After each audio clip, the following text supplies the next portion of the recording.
Welcome to our online session. I'm Mariam, your English language teacher, and today we're going to talk about the history of English language.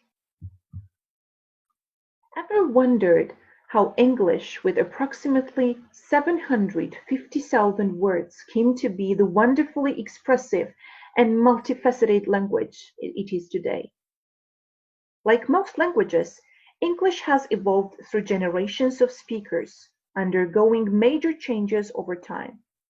By undoing these changes, we can trace the language from the present day back to its ancient roots. Let's start with the three most important periods of historical development of English language, which are Old English, Middle English, and Modern English. Old English is one of the Germanic groups of Indo-European languages. The Celts were the first Indo-European speakers to move across Europe. They began to leave their homeland, north of the Alps, towards the end of the 5th century before Christ. In fact, it was the arrival of the Celts that saw the development of the language in Britain that we can trace today. The Romans came to Britain 2,000 years ago. Most of the island of Britain was occupied by the Roman legions. Roman invasion led to an occupation that lasted almost 400 years. By the time the Roman armies left around 410 AD, they had established medical practice, a language of administration and law, and had created great public buildings and roads. When Romans had gone, there was no strong army to defend Britain, and tribes called the Anglo, Saxon, and Jute invaded. They left their homelands in northern Germany, Denmark, and northern Holland, and rowed across the North Sea in wooden boats. Anglo-Saxons divided England into several kingdoms. The remained Celts were assimilated with Anglo-Saxon society. When the Saxon invaders came to this country, they brought with them their own language. They almost destroyed native Celtic language and replaced it with their own Germanic tongue. Even the name England comes from the Germanic language and means land of the Angles. The Saxons called the native Britons Wales, which meant foreigner or slave, and it is from this word we get the modern word Welsh. As for the Middle English period, it's connected to the well-known Viking invasions. The Viking Age in Britain began about 1,200 years ago in the 9th century AD and lasted for just over 200 years. The Vikings came across the North Sea. They drove the Saxons out of part of the country and took it for themselves. With the Viking invasions, Old English got mixed up with Old Norse, the language of the Viking tribes. Old Norse ended up giving English more than 2,000 new words, including give and take, egg, knife, husband, run, and of course, Viking.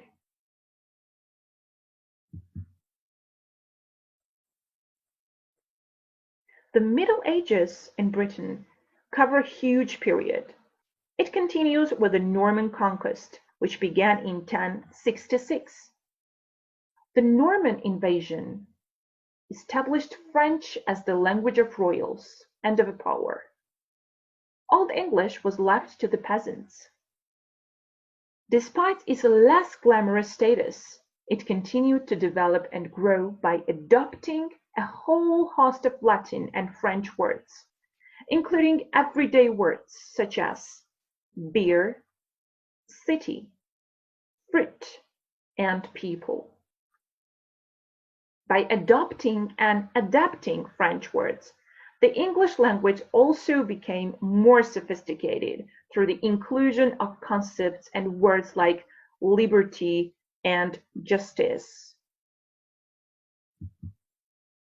Also, it was the Middle English period when the famous University of Cambridge was established. It was in 1209. In 14th century, the Black Death arrives in England and kills nearly half of the population. And now let's discuss Modern English period, which is divided into two, Early Modern English and Later Modern English period. In the 14th and 15th century, following the Hundred Years' War with France that ended French rule of the British Isles, English became the language of power and influence once again. Did you know that Shakespeare is said to have invented at least 1,700 words, including alligator, puppy dog, and fashionable, in addition to penning classics, of course, like Romeo and Juliet and Hamlet. One of the peculiarities of modern English is that vowels are being pronounced shorter and shorter. The invention of printing also meant that there was now a common language in print. Books became cheaper and more people learned to read. In 1604, the first English dictionary was published. The Industrial Revolution and technology created a need for new words. And of course, scientific advances went hand in hand with the evolution of the language. Now let's talk about the loanwords. What are the loanwords? Loanwords are borrowed words from other languages, and English has a lot of loanwords from different languages. For example, let's take French. From French, English has borrowed those words: attorney, adventure, art, beef, noble. Let's see the Latin language. English has borrowed from Latin language the words like area, capsule, compensate, insane. From Greek, anonymous, autograph, comedy, tragedy. From Arabic, algebra, algorithm, alchemy.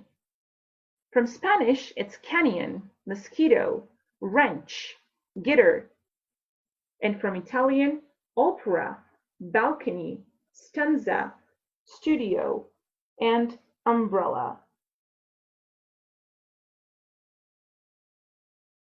Let's talk about English of the 21st century. The most amazing thing about English is that it's still evolving.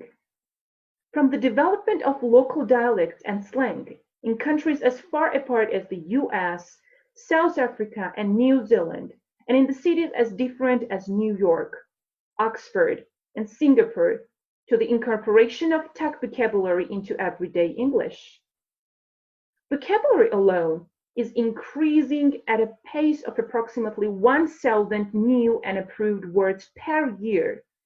And these are just the words that are considered important enough to get added to the online version of the English. This dramatic increase in new words is largely due to the technology and how people spontaneously coin new words in their email and text transmissions that spread quickly and effectively via social media. That was all for today. I hope the lesson was quite informative. But I want to draw your attention to the fact that many people think that the language itself is connected to the culture, and many scholars believe that the best way to acquire the language is to explore the culture in which the language was originated. That's why I decided to create a lesson about it. I hope the lesson was informative.